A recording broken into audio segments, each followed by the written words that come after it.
Hello दोस्तों, स्वागत है आपका यूट्यूब चैनल मैथमेटिक्स एसएमसी 2020 और मैं हूं आपका पुटुल सर। आज क्लास 12 का चैप्टर जो एडजस्टमेंट करने जा रहे हैं वो है रिवोल्यूशन अकाउंट। तो हम सबसे पहले जानेंगे रिवोल्यूशन अकाउंट क्या है। देखिए, बुक है आपका शिक्षा सागर से है, ठीक है। आज हम आपको रिवोल्यूशन अकाउंट कराने जा रहे हैं शिक्षा सागर से। तो देखिए, रिवोल्यूशन अकाउंट क्या है इसके बारे में हम चर्चा करते हैं। चलिए देखते हैं रिवोल्यूशन अकाउंट क्या। पहला क्वेश्चन ये होता है, ठीक है। देखिए, सबसे पहले हम जानेंगे रिवोल्यूशन अकाउंट क्या है। What is revolution account. देखिए, पुनर्मूल्यांकन खाता क्या है, या देखिए बताते हैं। पुनर्मूल्यांकन खाता एक अवास्तविक खाता है, आपको पता होगा अवास्तविक खाता है, ठीक है। देखिए, पुनर्मूल्यांकन खाता क्या है, एक अवास्तविक खाता है जो संपत्ति एवं दायित्वों के मूल्य में हुए परिवर्तन के कारण उत्पन्न लाभ या हानि को साझेदारी के पूंजी खाते में समायोजन करता है। क्या कहलाता है? पुनर्मूल्यांकन खाता। देखिए, क्या होता है, जब हम साझेदारी फर्म में जो एसेट रहता है, जो लायबिलिटीज रहता है, उसमें होने वाले लाभ या हानि को, ठीक है, जो अगर वो लाभ या हानि होता है तो क्या करेंगे, साझेदारी के पूंजी खाते में समायोजन कर देंगे, ठीक है। क्या कहलाएगा? प्रॉफिट एंड लॉस अकाउंट भी इसको कहते हैं, रिवोल्यूशन अकाउंट को, ठीक है। यानी पुनर्मूल्यांकन खाता कहलाएगा। देखिए, एक चीज़ आपको बता देते हैं, आपको C1 में पढ़े तो आपको याद होगा कि नॉमिनल अकाउंट क्या है। नॉमिनल अकाउंट का क्या रूल बताए थे कि debit all expenses all losses. जितना भी लॉस होता है, जितना भी एक्सपेंसेस होता है, उसको हम लोग डेबिट करते थे। और जितना भी प्रॉफिट होता था, जितना भी इनकम होता था, उसको क्या करते थे? क्रेडिट। वही रूल ये भी है, यहाँ बोल भी दिया साफ साफ कि देखिए, पुनर्मूल्यांकन खाता एक अवास्तविक खाता है, यानी नॉमिनल अकाउंट है, ठीक है, ठीक है। जो संपत्ति एवं दायित्वों के मूल्य में कमी हुए परिवर्तनों के, ठीक है, मूल्य में हुए परिवर्तनों के कारण, मूल्य में जो परिवर्तन, मान लिया जाए कि साझेदारी फर्म में 2 लाख था कोई एसेट, वो बढ़ के हो जाए 2,20,000। जो 20,000 होगा वो क्या करें, उसको पूंजी में एडजस्ट कर देंगे, ठीक है ना। तो यही होता है कि पुनर्मूल्यांकन खाता एक अवास्तविक खाता है जो संपत्ति एवं दायित्वों के, संपत्ति मतलब एसेट, दायित्व मतलब लायबिलिटीज के मूल्यों में हुए परिवर्तन के कारण उत्पन्न लाभ या हानि को साझेदारी के पूंजी खाते में समायोजन करता है, ठीक है। तो क्या कहलाता है? पुनर्मूल्यांकन खाता कहते हैं, इंग्लिश में इसको रिवोल्यूशन अकाउंट कहते हैं। इसे देखिए, एग्जाम आपको इस तरह भी सवाल दे सकता है। देखिए, पहले पढ़ लेते हैं। इसे लाभ हानि समायोजन खाता भी कहते हैं। देखिए, अगर क्वेश्चन आपको दे दे एग्जाम में लाभ हानि समायोजन खाता क्या है, यही इसी का दूसरा नाम है। पुनर्मूल्यांकन का दूसरा नाम क्या है? लाभ हानि समायोजन खाता है, ठीक है। इसको इंग्लिश में बोलते हैं profit and loss adjustment account, ठीक है। देखिए, कुछ बेसिक सी कॉन्सेप्ट बता देते हैं।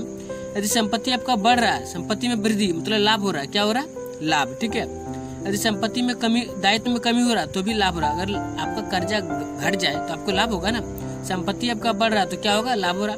और संपत्ति में कमी हो जाए तो क्या होगा? हानि। और दायित्व बढ़ जाए यानी कर्जा बढ़ जाए तो क्या हो जाएगा आपका?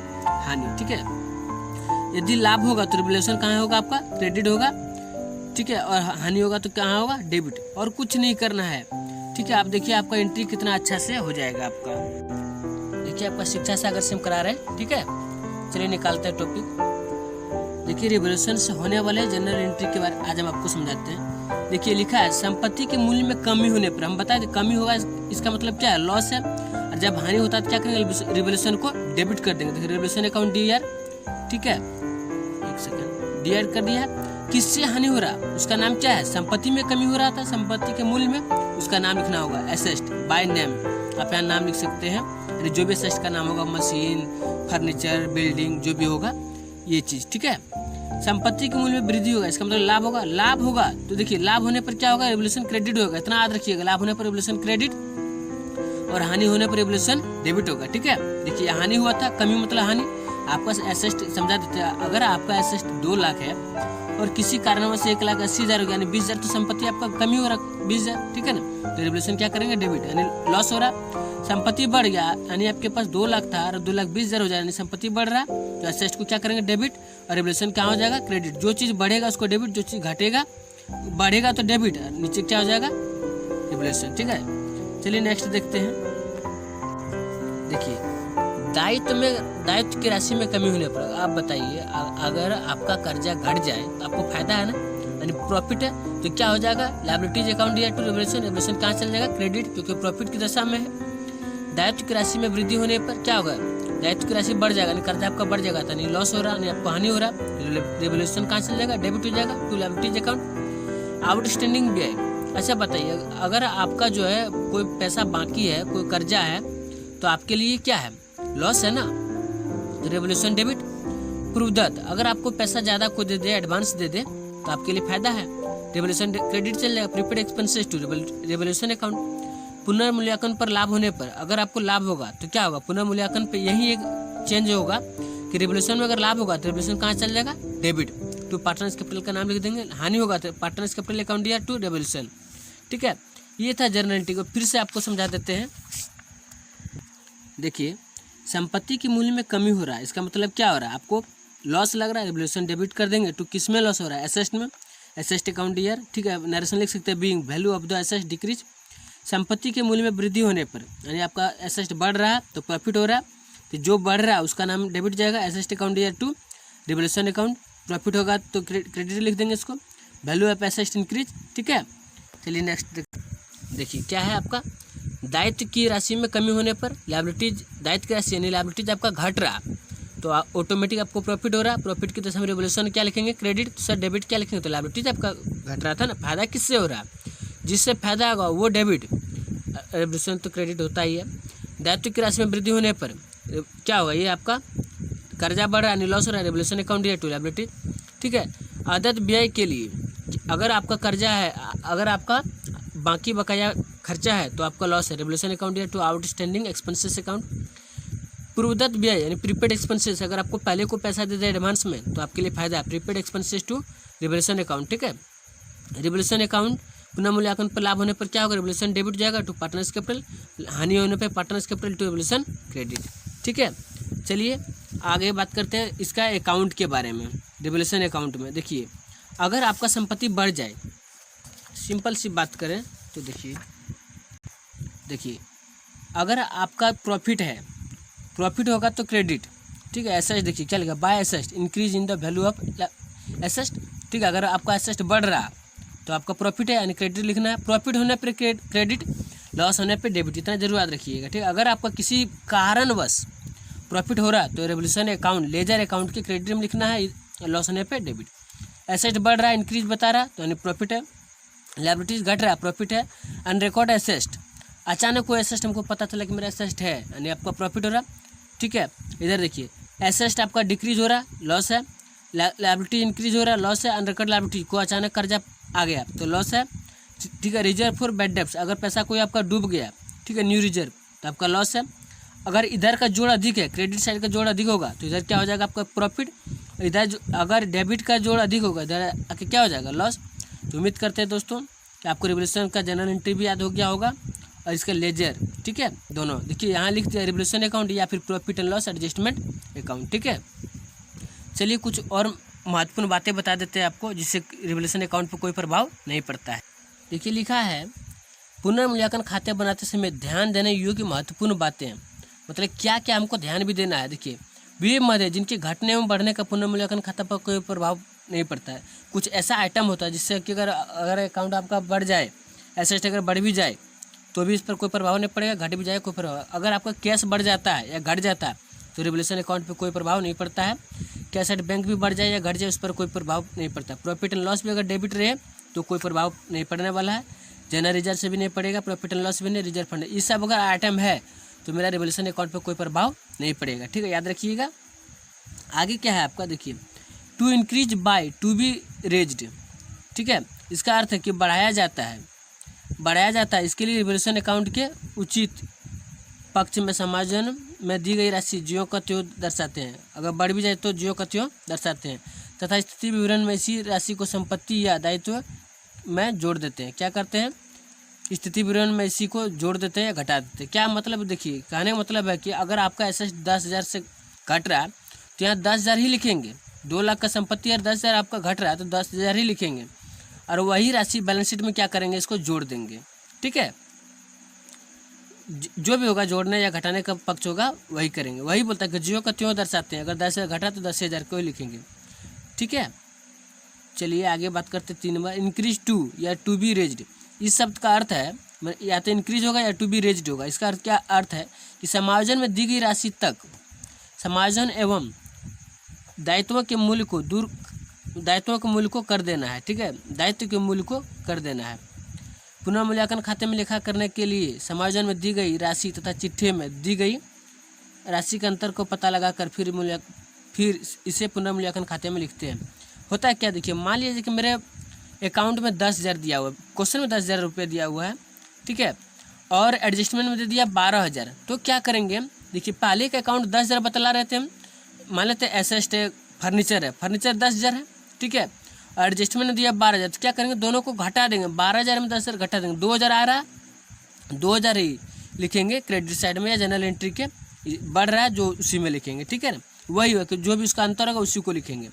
चौथा नंबर है रिड्यूस बाय या रिटर्न डाउन। इसका अर्थ है कि से घटाया जाना। क्या करना है, से घटाया जाना। इसके रिवोल्यूशन अकाउंट के उचित पक्ष में समायोजन में दी गई राशि को लिख देना चाहिए। चिट्ठी में संपत्ति एवं दायित्व पक्ष में ऐसे घटाएं। देखिए जो लेजर अकाउंट में डेबिट है एसेस्ट, ठीक है, वो जाके बैलेंस शीट में क्या होगा, घट जाएगा। क्या हो जाएगा, घट जाएगा। और जो क्रेडिट साइड में दिया हुआ है, ठीक है, मतलब वो क्या होगा, जाके जुड़ जाएगा। वही है रिड्यूस या रेज्ड। ठीक है, अगर घट रहा तो जाके बैलेंस शीट में भी घटा देंगे, अगर बढ़ रहा तो जो बढ़ा देंगे। ठीक है, to be reduced return down, इसका अर्थ है संपत्तियों एवं दायित्वों की राशि को घटाकर उतने ही मूल्य तक करना जितना समायोजन में दिया गया। जितना बोलेगा क्वेश्चन में उतने ही घटाएंगे, उससे ज़्यादा नहीं घटा सकते हम लोग। ठीक है, to be value at to be taken at, इसका अर्थ है समायोजन में दी गई राशि संपत्ति एवं दायित्व को वर्तमान मूल्य है। इसका अर्थ है समायोजन में दी गई राशि ही संपत्ति या दायित्व का वर्तमान मूल्य, जो दिया है एडजस्टमेंट में वही इसका प्रेजेंट वैल्यू है। ठीक है, तो उम्मीद करते हैं दोस्तों कि यहाँ तक आपको समझ में आ गया होगा। चलिए कल बात करते हैं शिक्षा सागर से एग्जाम्पल नंबर 11। या चलिए अभी ये बता देते हैं आपको। देखिए क्वेश्चन दिया हुआ है, ए बी तथा सी एक फर्म में साझेदार है, बराबर के साझेदार है। क्या बराबर के साझेदार है। 1 जनवरी 2015 से वे अपने भविष्य के लाभों को 3-2-1 के अनुपात में बांटने का निर्णय करते हैं। ठीक है, देखिए ये न्यू रेशियो है। उस तिथि को निम्नलिखित पुनः मूल्यांकन खाता तैयार कीजिए। देखिए जब हम रिवोल्यूशन अकाउंट बनाएंगे तो न्यू रेशियो फिलहाल कोई काम नहीं पड़ता है, हमेशा किससे काम चलेगा, ओल्ड रेशियो बराबर दिया हुआ है। देखिए लैंड एंड बिल्डिंग कितना दिया हुआ, बुक वैल्यू इसका 1 लाख था, लेकिन कितना हो गया 1.5 लाख, बढ़ रहा, प्रॉफिट हो रहा है आपका। प्लांट एंड मशीनरी 80,000 है, कितना हो गया 60,000, घट रहा है। ठीक है, सन्ड्री डेटर 10,000 है, हो गया कितना 8,000, मतलब घट रहा है, लॉस हो रहा है आपका। क्रेडिटर कर्जा है, क्या है आपका कर्जा है 12,000 था, 8,000 हो गया, घट गया, यानी प्रॉफिट हो रहा है। संपत्ति एवं दायित्वों के संशोधित मूल्य का पुस्तकों में लिखा करने के लिए साझेदारी सहमत है। संशोधित मूल्य, कौन मूल्य, संशोधित मूल्य। ठीक है, लाभ हानि विभाजन अनुपात में परिवर्तन के कारण फर्म की आवश्यक रोजाना मचा पर प्रविष्टियाँ कीजिए। देखिए आपका प्रॉफिट किससे किससे हुआ था, ठीक है, या लॉस किससे किससे हुआ था। देखिए लॉस हुआ रिवोल्यूशन अकाउंट ईयर 27,000, कैसे आएगा बता दे। देखिए प्लांट एंड मशीनरी आपका 20,000 का लॉस हुआ था। ठीक है, दिखा दें, देखिए दिखा देते हैं। देखिए आपका प्लांट एंड मशीनरी जो है, प्लांट एंड मशीनरी 80,000 था पहले आपका। ठीक है, और इसको संशोधित कितना पे कर दिया है 60,000 पे। ये मेरा प्रेजेंट वैल्यू है, ये पहले का था। तो बताइए 80,000 चीज़ का 60,000 यानी आपको लॉस लगा ना 20,000 रुपया, ऑटोमेटिक लगा होगा लॉस आपको 20,000 रुपया, है ना। तो देखिए इसी को हम लोग यहाँ पे लिखे हैं 20। हम आपको पहले ही बता दिए थे, लॉस होने पे चाहे जो भी एसेस्ट हो, रिवोल्यूशन क्या हो जाएगा डेबिट, और जो एसेस्ट कमेगा उसका डिक्रीज यानी क्रेडिट में लिख देंगे। देखिए 20,000 इससे हुआ है लॉस आपका। ठीक है, समझ में आ गया आपको। देखिए फर्नीचर से 2,000 हुआ है। देखिए हम आपको दिखा देते हैं। देखिए फर्नीचर आपका कहाँ है, देखिए फर्नीचर दिख रहा है आपको 3 नंबर में है। देखिए 3 नंबर में आपका कितना है 10,000 है। मेरा पहले का वैल्यू 10,000, लेकिन प्रेजेंट में कितना बतला रहा है 8,000, 2,000 घट गया यानी लॉस लग रहा है मेरा। देखिए 2,000 लिख दिए हैं। ठीक है, 2,000 दिख रहा है आपको। ये है आपका सन्ड्री डेटर। देखिए सन्ड्री डेटर में भी आपका लॉस लगा है कितना 5,000 का। देखिए दिखा देते हैं। सन्ड्री डेटर आपका देखिए 30,000 था, हो गया कितना 25,000, 5,000 का लॉस लगा है। देखिए वही हम लोग सन्ड्री डेटर आपका 5,000 है। देखिए अब बताइए 5 2 7 और 20 27,000 हो गया। उम्मीद करते हैं समझ में आ गया होगा आपको। ये वाला प्रॉफिट की लॉस की दशा में जो भी एसेट घटा उसको क्या कर दिए हम लोग क्रेडिट कर दिए। लॉस लगा, लॉस का नाम क्या है रिवोल्यूशन, कैसे लगा रिवोल्यूशन, इसलिए इसको डेबिट कर दिए। ठीक है, चलिए देखते हैं दूसरा है। देखिए आपका यहाँ समझा देते फिर से। लैंड एंड बिल्डिंग आपका बढ़ गया 50,000। ठीक है, और सन्डी क्रेडिटर से हमको प्रॉफिट कितना हुआ 4000। देखिए हम आपको बता देते हैं कैसे हुआ प्रॉफिट। देखिए लैंड एंड बिल्डिंग आपका है फर्स्ट में कितना है, मेरा पहले का वैल्यू 1 लाख, प्रेजेंट में कितना है 1.5 लाख, 50,000 बढ़ रहा है, प्रॉफिट हो रहा है। और तीनों का काम हो चुका है, एक बचा सन्डी क्रेडिटर। बताइए 12,000 था 8,000 हो गया, मेरा कर्जा घट गया, नहीं फायदा है, 4,000 फायदा है। तो देखिए लैंड एंड बिल्डिंग आपका हो गया कितना 50,000 और सन्डी क्रेडिटर कितना हो गया 4,000, 50,000 54,000। अब देखना पूरा सवाल तो वहाँ से बन गया। अब हमको लॉस या प्रॉफिट का बात करना है, ठीक है। देखिए किसका, अगर रिवोल्यूशन में डेबिट का अगर लॉस होगा, डेबिट का अमाउंट ज़्यादा होगा तो हमें क्या हो जाएगा लॉस होगा, और क्रेडिट का अगर ज़्यादा होगा तो हमें क्या होगा प्रॉफिट। आप देखिए 27,000 मेरा डेबिट में रिवोल्यूशन है, कितना है 27,000, और क्रेडिट में कितना है देखिए 54,000, यानी क्या हो रहा है मेरा प्रॉफिट हो रहा है। क्या हो रहा है प्रॉफिट। तो प्रॉफिट होने पे क्या होता है revolution account year to partners का नाम लिख देंगे, एस कैपिटल 20 कैपिटल 30 कैपिटल बराबर का रेशियो है, यानी 9,000 करके बढ़ गया। तो उम्मीद करते हैं दोस्तों आपको एग्जाम्पल नंबर 2 समझ में आ गया होगा, ठीक है। चलिए एग्जाम्पल नंबर 11 समझ में आ गया होगा। नेक्स्ट वीडियो में बात करते हैं इसका क्वेश्चन के बारे में। तब तक नए चैनल पे जो है सब्सक्राइब कीजिए, वीडियो को लाइक कीजिए और ज़्यादा से ज़्यादा शेयर कीजिए। धन्यवाद।